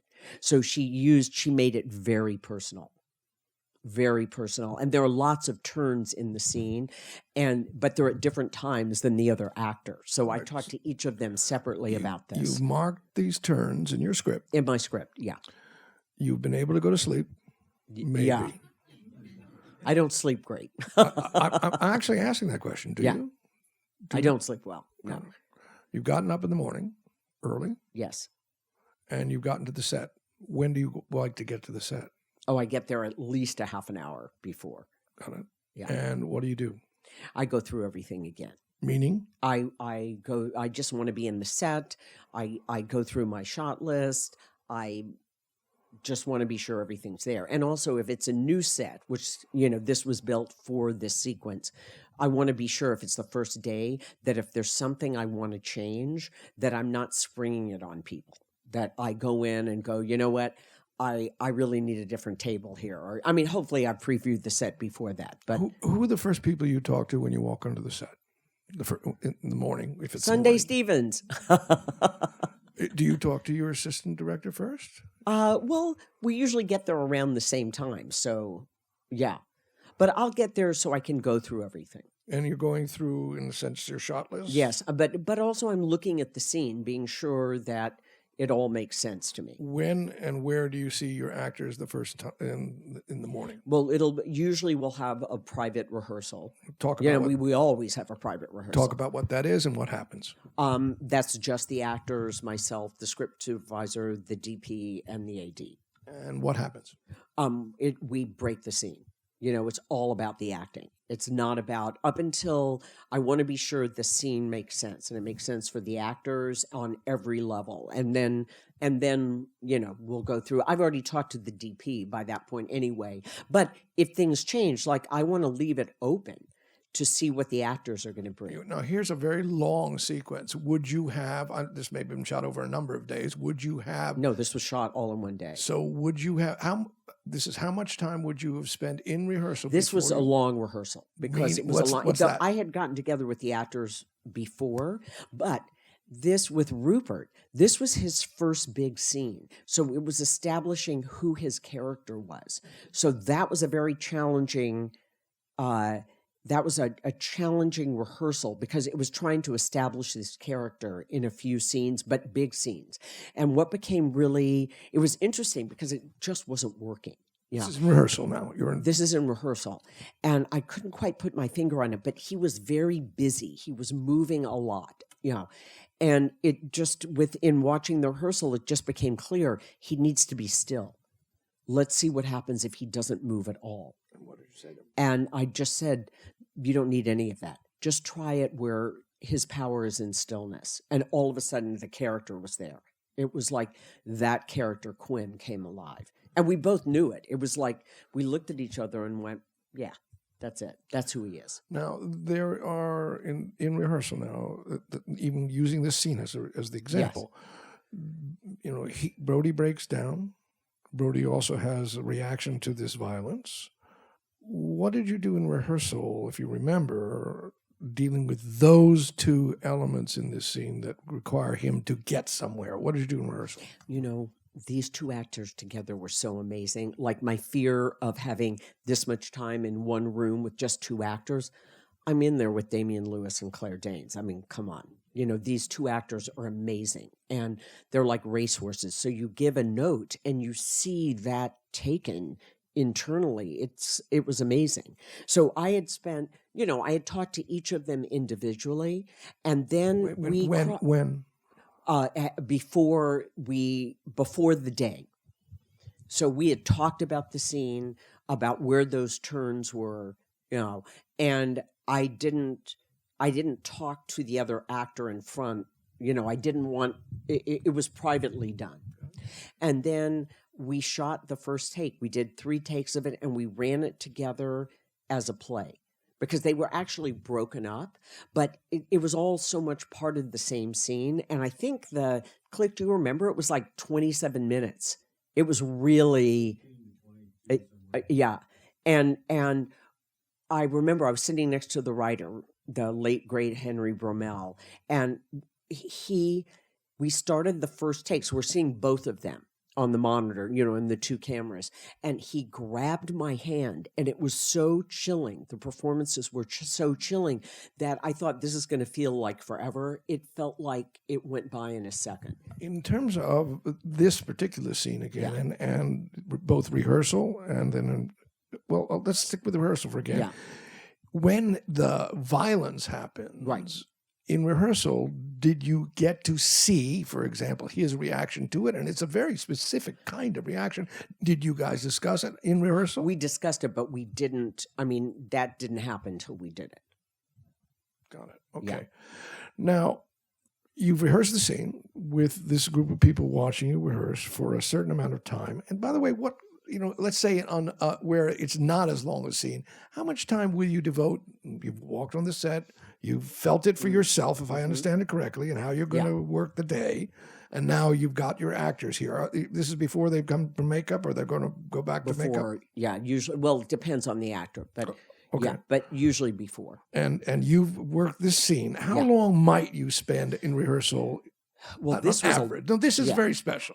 Usually it depends on the scene. Okay. If it's a really complicated emotional scene, we'll do a pre-rehearsal before the crew comes in, because why have the crew standing there while you're rehearsing? So if we think it's going to, Sunday and I will talk about it ahead of time and it's going to take 30 minutes. Or if it's really complicated and there are a lot of moving pieces, it might be 45 minutes. Yeah. But we will do that all before the crew comes in. So when the crew comes in, they're going to watch the rehearsal, the marking rehearsal. Now, you're beginning whatever scene, any of the scenes we've just seen. Right. And you want to make an adjustment. What's your process? I go in and whisper to the actor. Whisper? Yeah. And what kind of things might you whisper? It's so, yeah. I don't know if any of the scenes that, that we've just seen, you might be I remember I made an adjustment here. I'm not sure, but I'm interested in knowing what the language is. There was, what I do remember in this scene is that the second take is what's in there. But and I did 3 takes, and there was one take where Claire, it might have been the first one, I don't remember, she got very emotional, and it was stronger when she didn't let it come out. So I just said, all of that is there, just keep it inside, keep pushing it down. And it was so compelling because it was about him and not her emotion. It's interesting. This is twice now you've just mentioned that process, in both actors now, right? Where you've literally said, at least in your reflection on this, they've given too much, they've shown too much, yes. And you've now said, interesting, hold it in, right? Not deny the feeling, but don't throw it out there, And I'm interested in when you're dealing with a number of actors and one actor needs a lot of attention. How do you handle this? That is, as we all know, that can be really tricky, because if you have a scene where you have one actor who's great on take 12 and another actor who is by take 3, they're done. That's really tricky. And, you have to keep going till you get both of them. There's no other way around it. You can't move on. But it's not, it's hard if you have 2 actors or 3 actors or 4, and their process is all really different. But, all of our job is to make it work, whatever you're given. Some directors like to, and I'm using this word, quote, trick an actor into a performance. Have you ever found that useful? And if so, how's it worked? I don't really do that. I mean, if you have to, I would do anything. Like if to get the performance you need, you'll do whatever you have to do. But, I did something when I did the shot in Mad Men where the 4 actors responded to the blood spatter. I told them that I was going to have the splatter go on the count of 3, and I did it on 2 because I didn't want them to anticipate the blood. So that was tricky. But I knew, because we did like a dry run, and every time they knew it was on 3 and they'd go like that before it happened. So that was the only option. And they were all like, oh my God. And they were also, I don't know if anyone noticed, they were all holding like white cake. So blood got all over the cake. You want you want the actor to give you something that the actor has not. Right. At a particular moment. How have you been firm with some, and what's that firmness like? I think it depends on the actor. Of course. There's no question about that. And what is necessary, to get what you need. But, whatever, if you have to be, we all know if you have to be like firm dad or sweet mom or therapist or, we had a crazy actress who called me up in the middle of the night, and I did like guided meditations with her, after getting her chicken soup. Whatever you got to do to get her to the set and do the work, Yeah. When do you know? When do you know you've got it? Yeah, I think you just know.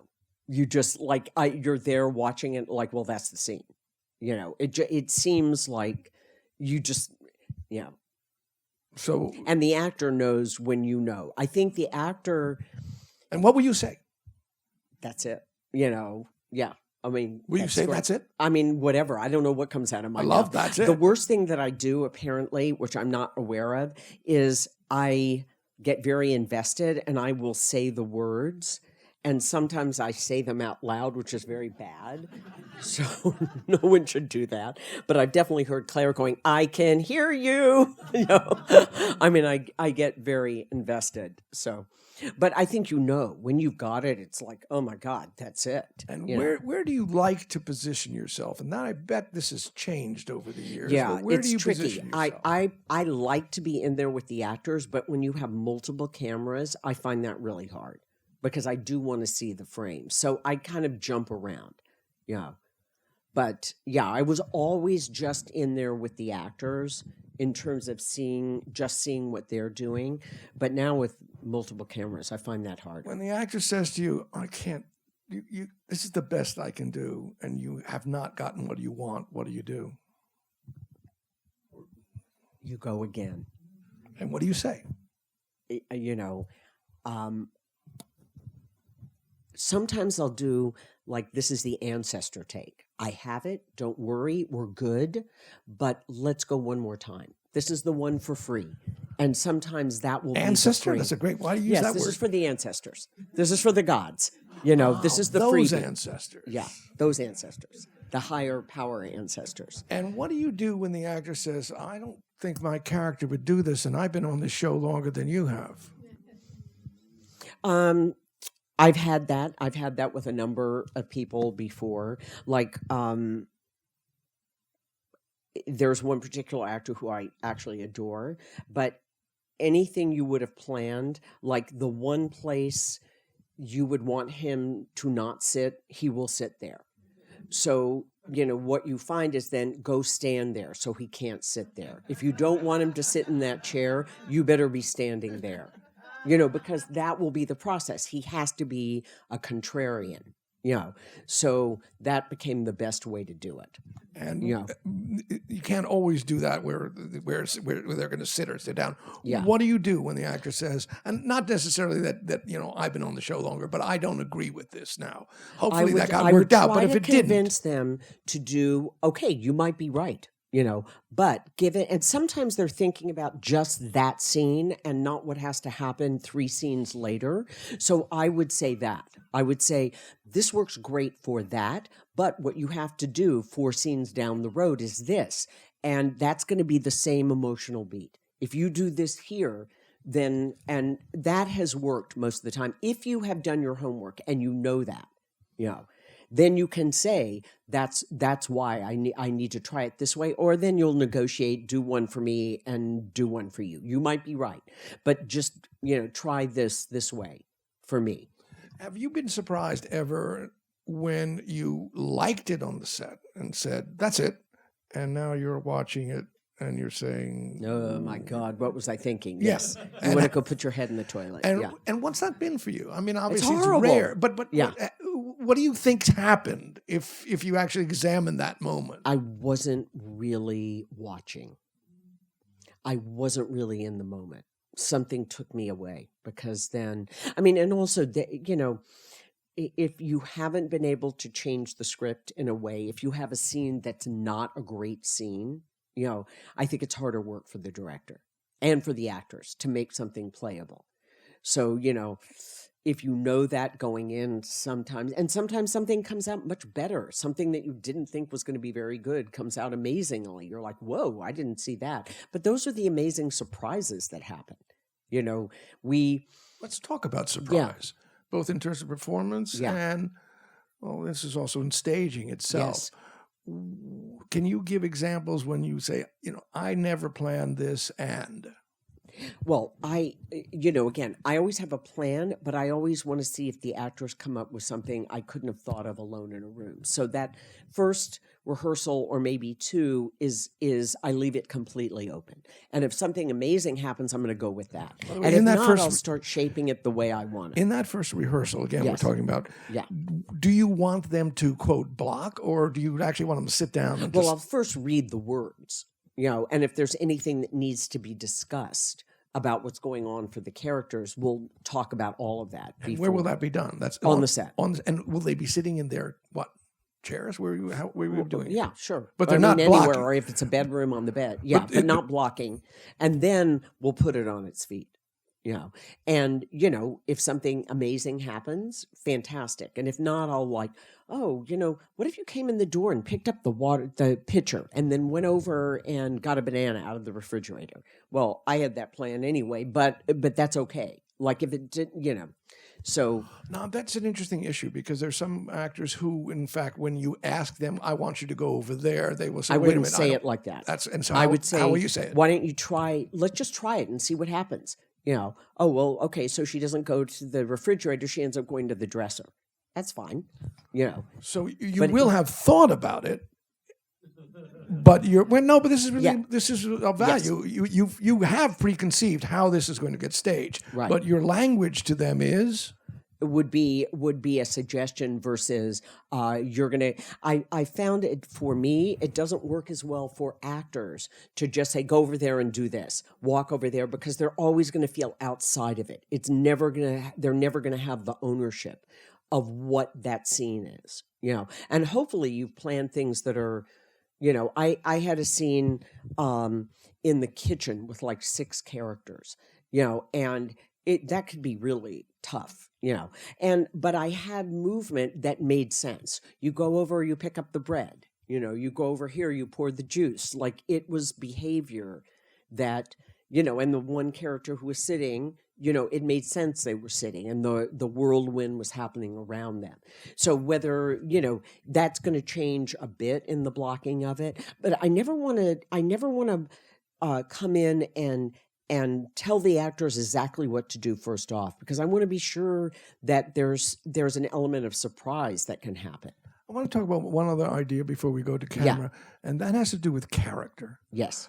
And I want to know what language you have for yourself as you define character. Because, look, since the beginning of human beings looking at ourselves, defining character has been the game. Yeah. You know, from the Plato on to right this second, and the psychologists and neurologists talking about what character is. Yeah. What is it for you if you sort of do the meta situation of I'm looking at this character? What's the way you define for yourself who somebody is? Well, I think it kind of starts with what is their backstory? Where do they come from?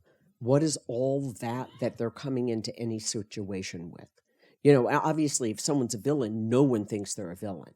You know, you can't go in and play that. You know, whatever the motivation to be doing what you're doing, it comes from someplace.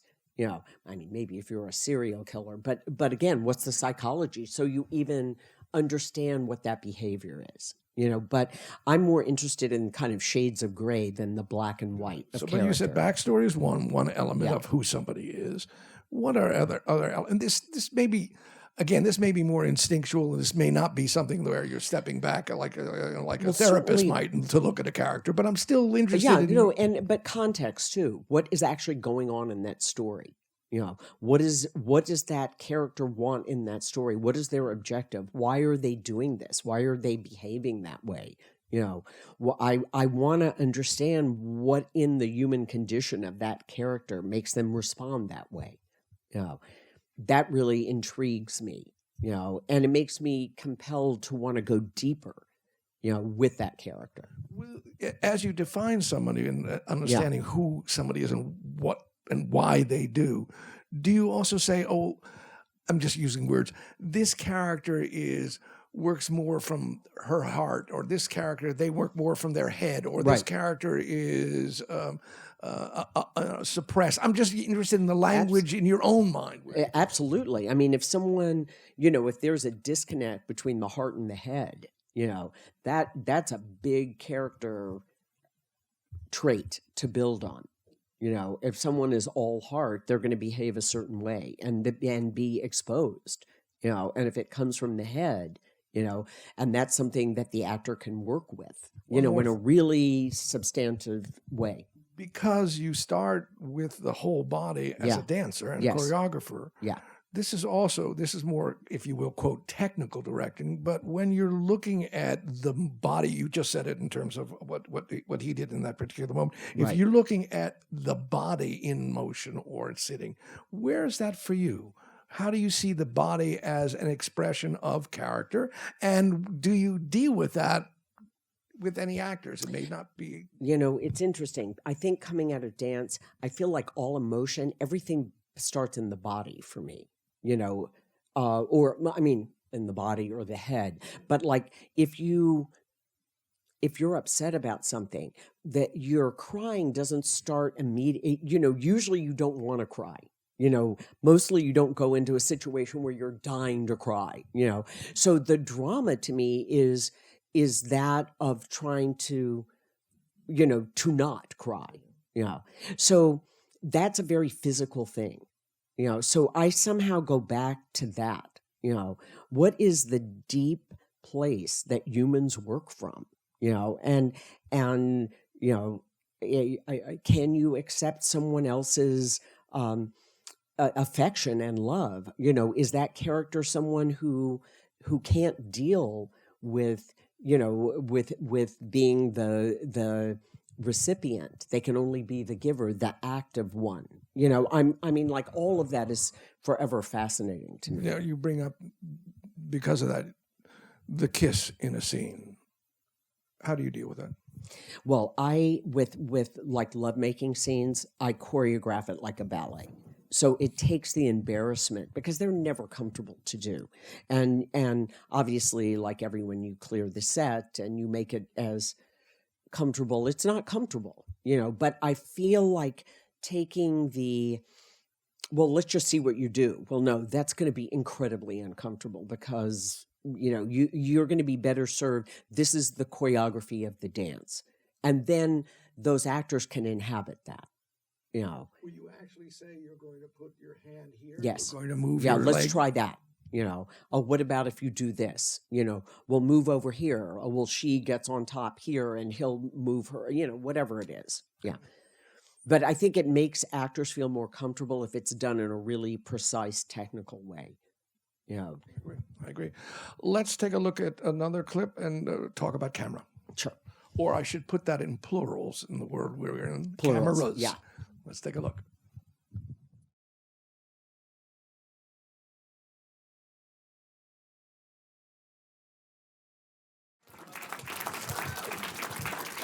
Remember that, guys?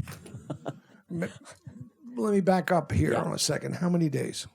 Well, it was 3 days, but it was a long sequence. It was them coming there. It was, it was a lot. That was shot in a day, this part of it.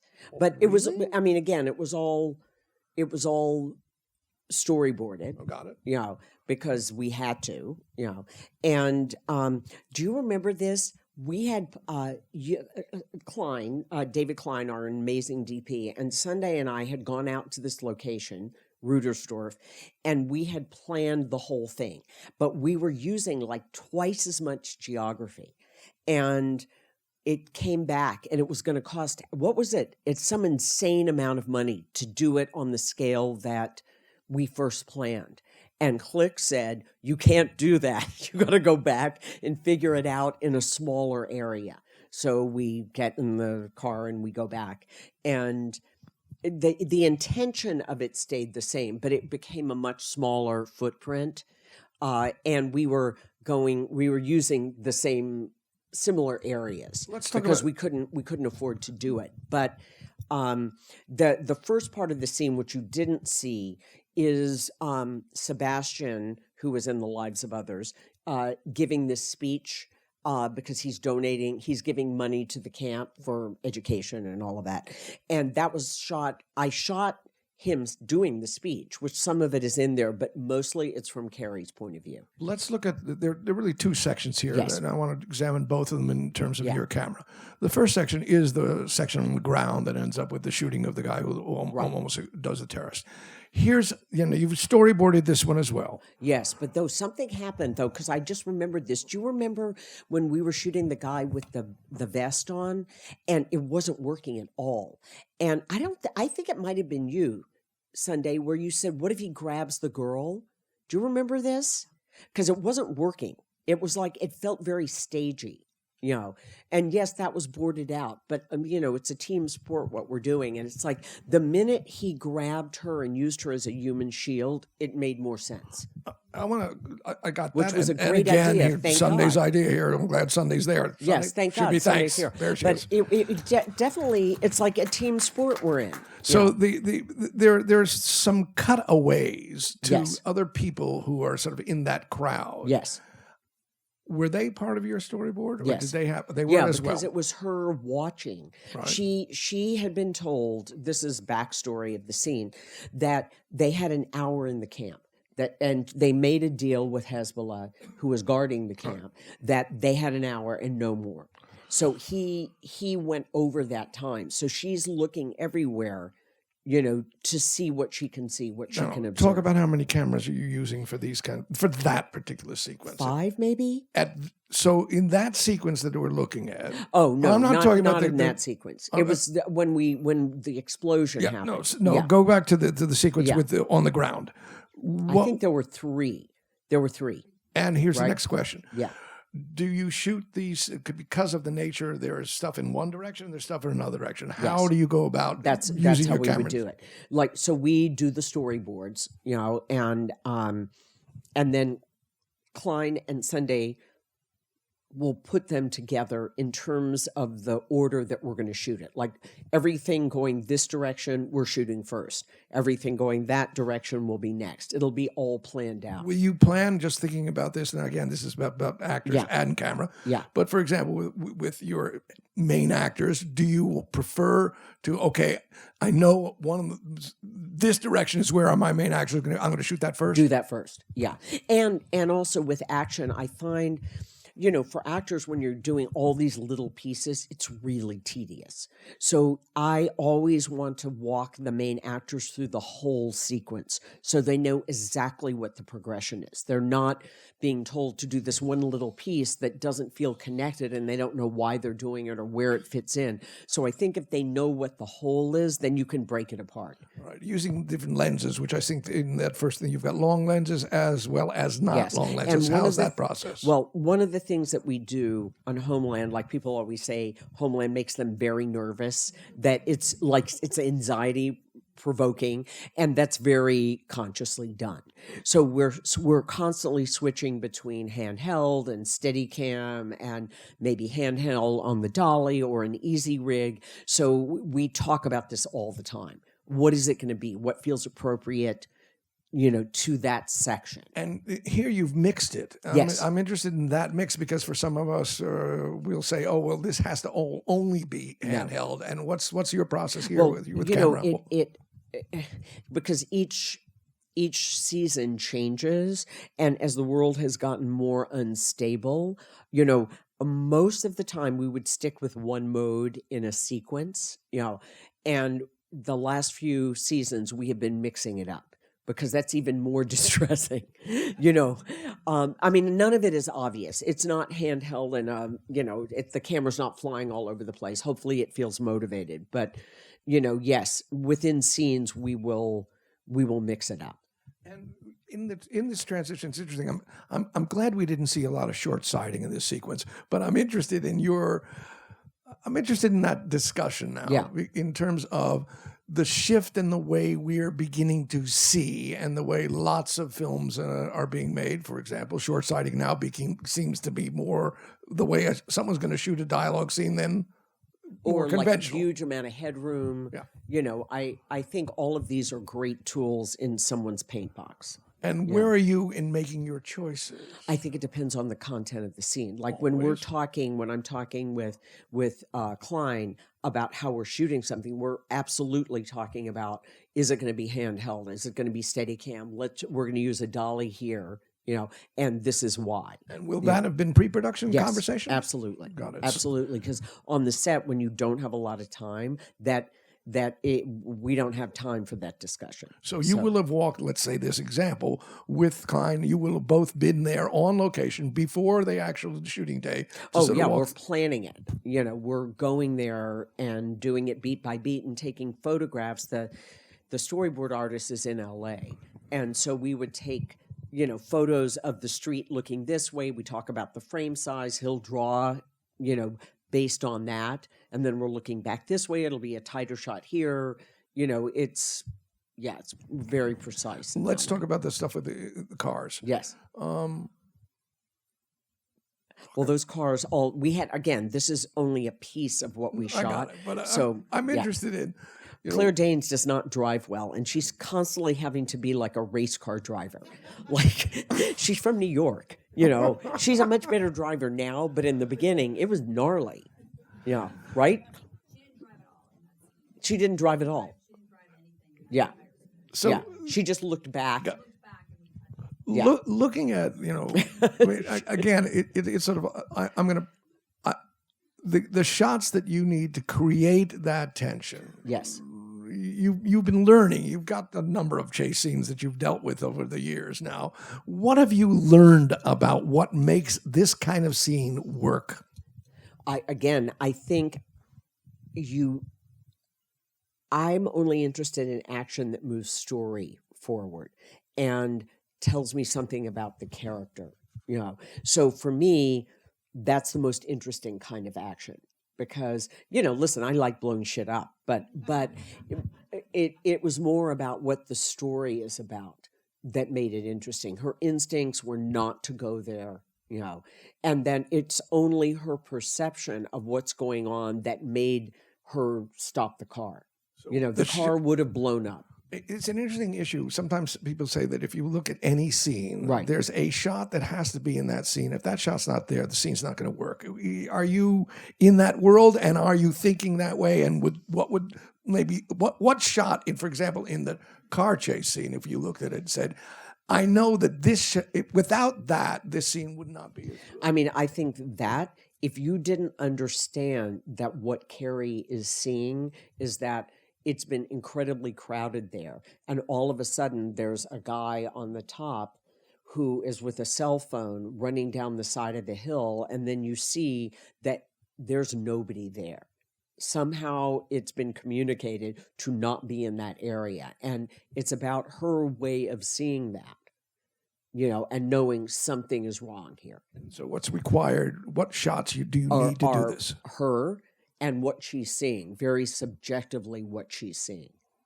And yes, there were objective shots of the car blowing up, and definitely, because you want to get the power of that. But yeah, those are the shots that scene would make no sense without. And talk about multiple cameras. Where are you on that? I love it. And why? Because it's dancing. The more you can, especially with action, like you want the pieces to be able to put it together. So, But you were even talking about, in fact, the scene we just saw with Brody and her, Claire Danes. That was 2 cameras, but that was not. But in that's that still kind of a scene, that's like still in multiple cameras. Though. Yeah, no, you're right. In that kind of scene, it would have been hard to get more than 2 cameras in there. Just it wasn't a huge space, and they'd be falling. I think everyone would be falling all over. But are you in a situation now where, because I'm sure you started where you only used 1 camera? Oh yeah, definitely. When I first started directing, it was 1 camera. Now, but now I know. And you prefer it, or I do, because if it's going to compromise your shot, you're not going to do it. But I think if you get a great performance and you've got it in 2 sizes there, or it's a moving. I mean, if you're doing a big moving shot, you're going to have 1 camera. But yeah, why not? It's great. I mean, I like figuring out where you put all the cameras, to make it work. But I don't love the idea of not being conscious about it, of just like hosing down a scene and hoping the editor is going to be able to put it together. I don't think that's great. For me, it's not very interesting. Then the editor's making the... Speaking of that, our last clip was going to deal with editing. Let's look at it. Yes, it is. Claire's acting to an X in this scene.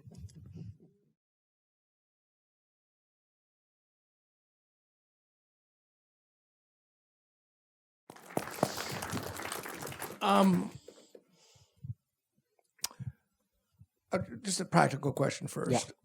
In the quote Afghani scene, on how many cameras on that sequence do you remember? Because there are lots of shots, but I suspect you had a number of cameras working. So we had a helicopter that was broken, but we did get 1 pass at it because we had to have the drone's point of view. Right. What's interesting about these scenes is that you have to shoot the scene multiple times. So, it's in the scene, the reality of the scene in the mountains. I think there were 3 cameras, as I remember. Do you remember, Click? I think there were 3. Yeah. I shot much more than was scripted because I felt that it was important to be down with them than seeing it just from Carrie's point of view. So in terms of the editing, as I remember in the script, it was much more just in the ops room. It was them in the ops room watching the screens, and I felt like you needed all of that, not just the drone's point of view of that. That it was going to be more impactful. And, by this time we've gotten to know the kid from Life of Pi, and he's been betrayed horribly by Carrie, and it's heart-wrenching, and I think being there with him was, you needed to be there with him. Technical question. Yeah. The shot itself, how was that accomplished? The shot, it was done in post, like the shot to the head, that was all put in. And the actual gun firing? The gun firing, I don't think it ever fired because it was point blank. Like there was no fire. It was all right. Let's action. Almost walk into the editing room. Yeah. What is your process working with an editor? Well, and how has it changed? Okay. So that's very interesting. I think a lot of it, in terms of the amount of work that I will have to do, depends on the editor. Because, when you have a great editor, and I'll talk to them as we're going, I'll constantly say, I give notes as to what takes I like very clearly, and I will talk to them ahead of time about how I see it cutting. Where and how do you see dailies now? Now, I mean, I don't even watch dailies that much anymore. I kind of know what I've shot. Like, I have a weird memory of like, oh yeah, take 5A as the one, or I don't know. I remember. And will you be stuff. saying 5A to your script person at that moment? Mm-hmm. Circle that one? Yeah, I'll say circle that take. That's the one for there. That's the one for the end. Yeah. And I mean, sometimes you're surprised when you actually get there and you'll use a different one. But but it's interesting that for you, your memory of what you're doing doesn't need to be refreshed by looking at dailies. No, not in the moment. I will go back and look at them when I'm in the cutting room. But in the moment, like day by day, I don't watch them because I know what I shot. And how do you work with the editor? I mean, there are lots of ways. Do you want to see cuts during the shoot itself? Do you wait for walking into the editing room? No, in this case, because the days are so long, I want to see it all together, as close to together. And depending on, again, who the editor is and how the communication is, I have people that I love. And I know that when I get the cut, it's going to be 80% there. But, if you are working with someone who is a little more ham-fisted, I know what I've shot, and it's going to take more work to get it there. You might have to start over again, and say what I'm better at now is saying, this is my intention in the scene, and that this is where I want to be, and let's start with that so that it'll be clear. Looking at this, and I think that's working with DPs too. Like, I happen to work with, Dave Klein's an incredible DP, but I've worked with DPs where I get better work if I tell them what the scene is about. Because if someone is just a shooter and they make great pictures, they can be great.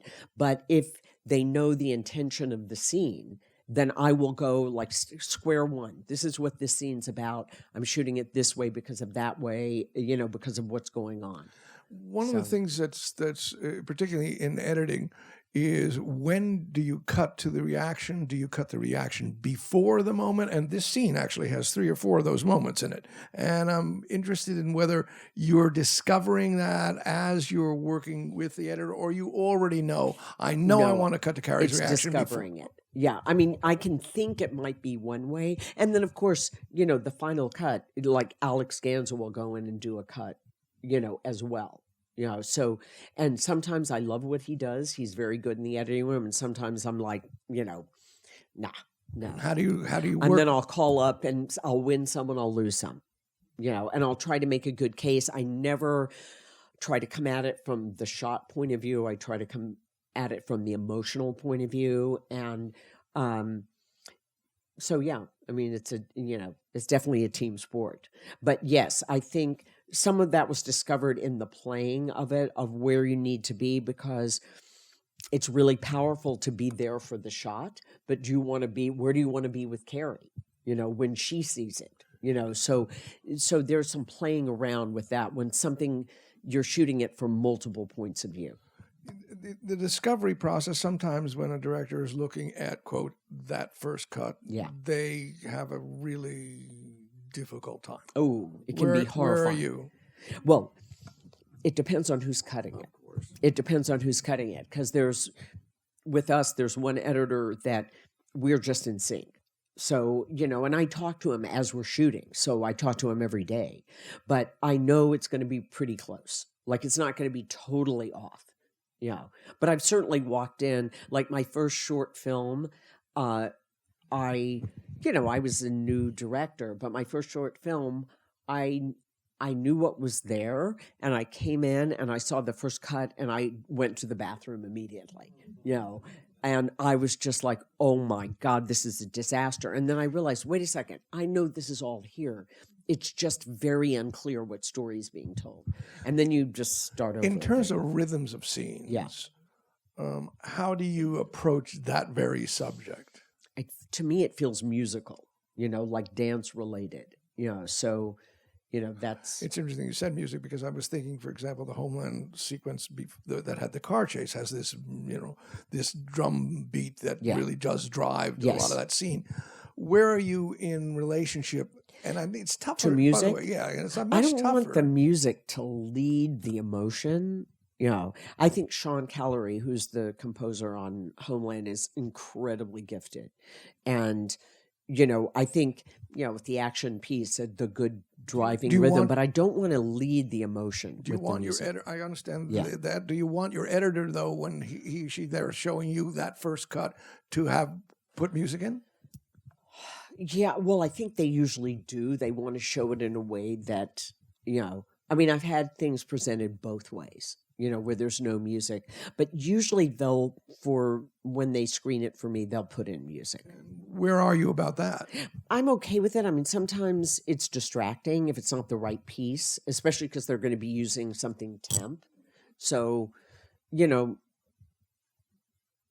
sometimes I'll look at it and go, can we just take the music out and let me watch it without the music? Because I need to see if this is working on its own. I want to be sure it works without the music. With the Directors Guild agreements that'll give us a certain amount of time, have you felt that that's enough? I mean, no, not really. No. I mean, it's quick. I mean, it depends how quickly things are going to air, but I feel like in that amount, it depends the editor I'm working with. Again, if you get a cut that's 80% there, you can get through a couple of passes and have it feel pretty good. I mean, the more time, the better. I'll play around, and then sometimes you just need to walk away and give it a little space before you come back to it and see it in a new light. But if you're working with someone that it's more time intensive to get it to just where you want it to be, then it feels like you need more time. There's a question we often speak to, which is the question of what you like best about this process and what you find you like worst. We're losing those two pillars again. Let's go with the worst. What's the worst part of this process for you, if there is one? I actually love this crazy thing we do. I don't know if there's I mean, listen, there are days when, everything goes crazy wrong and you're like, okay, I'm going to open the poetry reading bookstore, combination 24-hour shop coffee store. And I'm like, okay, that can be a real option. What was the name that Claire, All Things Considered? Yeah, that it's got everything. Yeah, especially shoes. So yeah, there are days that I definitely think that, but mostly I'm like, oh my God, I feel so grateful that this is what I get to do, that I get to be a storyteller with a bunch of other creative people. It's amazing to me, and then there are bad days that, And if you were giving advice to another director, from the experiences you've had, what are some of the advice that you give?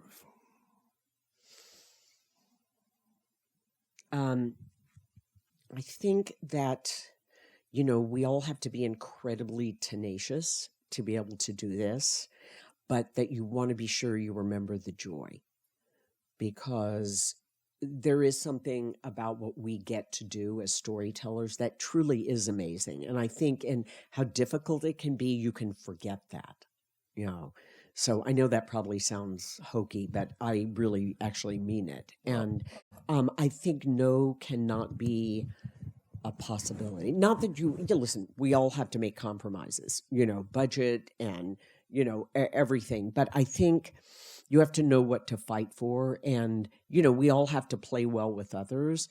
And when you have to go, okay, I get it.